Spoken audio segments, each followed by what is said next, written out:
ការពីពេលថ្មីកន្លងទៅនេះលោកអនុបណ្ឌិតសុកសុធាប្រធានការិយាល័យសុខាភិបាលស្រុកប្រតិបត្តិសំពើលូនបានធ្វើបទបង្ហាញស្ដីពីការការពារគម្រោងសាងសង់អគារសម្ភោគនៃគម្រោងរបស់មូលនិធិ Gofi ដើម្បីគ្រប់គ្រងការត្រៀមដំឡើងកម្រិតមណ្ឌលសុខភាពត្រាំងឲ្យទៅជាមន្ទីរពេទ្យបង្អែកគម្រៀងជាមួយតំណាងដៃគូអភិវឌ្ឍន៍អង្គការ Gofi ក្រោមវត្តមានលោកអសិទ្ធបណ្ឌិតវឿងប៊ុនរ៉េតប្រធានមន្ទីរសុខាភិបាលនៃរដ្ឋបាលខេត្តបាត់ដំបងកិច្ចប្រជុំពិភាក្សាលោកប្រធានការិយាល័យសុខាភិបាលស្រុកប្រតិបត្តិស្រុកសំពើលូនបានបញ្ជាក់ថាមណ្ឌលសុខភាពត្រាំងជាអតីតមន្ទីរពេទ្យស្រុកចាស់ស្ថិតនៅភូមិតាសែនឃុំត្រាំងស្រុកកំរៀងខេត្តបាត់ដំបងគ្របដណ្ដប់សេវាសុខាភិបាលចំនួន6ឃុំ51ភូមិប្រជាពលរដ្ឋសរុបចំនួន63989នាក់មានអគារចំនួន7ខ្នងមានបុគ្គលិកបម្រើការងារចំនួន34នាក់និងបានស្នើសុំបន្ថែមចំនួន17នាក់មណ្ឌលនេះមានចម្ងាយ50គីឡូម៉ែត្រ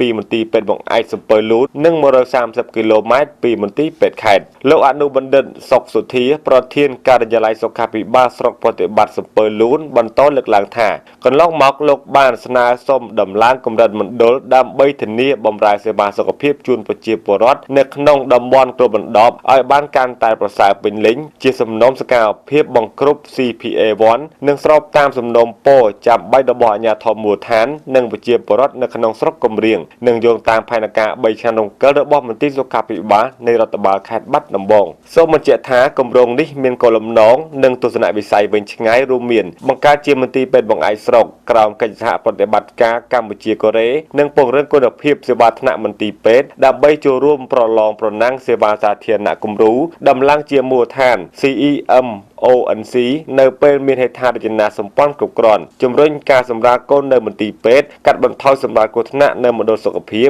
ជាមន្ទីរពេទ្យផ្ដល់សេវាគ្រប់ជ្រុងជ្រោយនៅជាប់ព្រំដែនពិសេសសម្រាប់ក្រុមងាយរងគ្រោះដូចជាពលករក្រុមចំណាក់ស្រុកនិងជាមន្ទីរពេទ្យសម្រាប់ចូលរួមបង្ការទប់ស្កាត់និងស្រាវជ្រាវជំងឺឆ្លងពិសេសជំងឺឆ្លងដែនដោយឧទាហរណ៍ជាក់ស្ដែងអំឡុងពេលទប់ស្កាត់ជំងឺ COVID-19